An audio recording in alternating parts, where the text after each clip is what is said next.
Brazil সাপোর্টাররা তো খুবই খুশি, কারণ ব্রাজিল স্কটল্যান্ডকে 3-0 ব্যবধানে হারিয়ে দিয়েছে এবং তাদের দ্বিতীয় রাউন্ডে ওঠার একবারে নিশ্চিত করে ফেলেছে। এবং তারা যে এই গ্রুপ থেকে গ্রুপ চ্যাম্পিয়ন হিসেবে দলে যাবে এটাও নিশ্চিত করে ফেলেছে।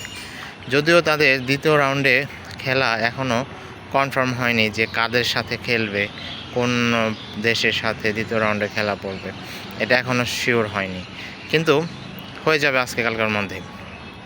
এখন ব্রাজিলের আজকে খেলার আগ্রহী ছিল নেইমার জুনিয়র, কারণ তিনি অনেক দিন পর দলে ফিরেছেন। তার কোচের কথাই মনে হচ্ছিল যে তিনি অনেক লম্বা সময় ধরে খেলবে, কিন্তু তাকে পুরো সময় বা 90 মিনিটের জন্য খেলার সুযোগ দেওয়া হয়নি। তাকে 75 মিনিটের সময় নামানো হয়েছে এবং তিনি প্রায় 14-15 মিনিটের মতো খেলেছেন। এই 14-15 মিনিটের মতো খেলেই কিন্তু তিনি দুর্দান্ত খেলেছে এবং কয়েকটি গোল বানিয়ে দেওয়ার চেষ্টা করেছে, যদিও সেখান থেকে গোল হয়নি। তিনি নামার আগেই কিন্তু ব্রাজিল 3-0 গোল দিয়ে দিয়েছিল স্কটল্যান্ডকে। নেইমার জুনিয়র নামার পরে ভালোই খেলেছে এবং কয়েকটি বলও বানিয়ে দিয়েছে, কিন্তু এই এত 3-4 বছর পর জাতীয় দলে ফিরে খেলা আসলে চারটিখানি কথা না, অনেক কষ্টকর ব্যাপার।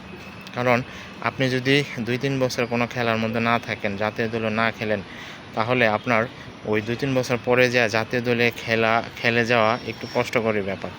কারণ নেইমার কিন্তু এই কাজটা ঠিকই করেছে এবং তিনি দুর্দান্ত খেলেই গেছে এবং খেলা শেষে তার পরিবারকে জড়িয়ে ধরেছে, তার বন্ধুবান্ধবকে জড়িয়ে ধরেছে এবং সব কিছুই মনে হয় স্বাভাবিক হয়ে গেছে। এবং তিনি যে অনেক দিন ধরে খেলার মধ্যে নাই, এটা আর খেলার জন্য কতটা আগ্রহী হয়েছিলেন, খেলার মধ্যে কতটা উদ্গ্রীব হয়ে আসছিল, সেটা তার কথাতেই প্রমাণ পাওয়া যায়, তার খেলাতে প্রমাণ পাওয়া যায়।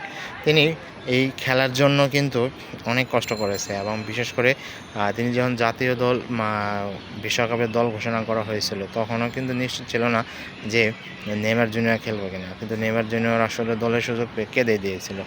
যাই হোক, ব্রাজিল সমর্থকেরা আসলে রাত জেগে খেলা দেখেছে এবং ব্রাজিলের এই জয়ে কিন্তু তারা অনেক খুশি এবং তারা অনেক আনন্দিত এবং তারা মনে করতেছে অনেকেই যে ব্রাজিল যে এর আগে 3টা বিশ্বকাপ জিতছে, তখন 3টা বিশ্বকাপে গ্রুপ পর্বে প্রত্যেকটা ম্যাচে একই ব্যক্তি যদি গোল পায়, তাহলে ওইবার ব্রাজিল চ্যাম্পিয়ন হয়েছে। তো এবার তো ভিনিসিয়াস জুনিয়র তিনি 3 ম্যাচে গোল পেয়েছে, তাহলে তো ব্রাজিল চ্যাম্পিয়ন হয়ে যাওয়ার কথা। এখন ব্রাজিলের দ্বিতীয় রাউন্ডে এবং তৃতীয় রাউন্ডে খেলা পড়বে অনেক শক্ত প্রতিপক্ষের সাথে। যাই হোক, ব্রাজিলের জন্য অনেক শুভকামনা থাকলো। আশা করি ব্রাজিল তার সেরা ফর্মে দিয়ে ফিরে আসবে এবং আরও ভালো খেলবে সামনের রাউন্ডে। আপনার কি মনে হয়, ব্রাজিল কি এবার বিশ্বকাপ জিতে যাবে? সেটা কমেন্ট বক্সে লিখে জানিয়ে দিতে পারেন।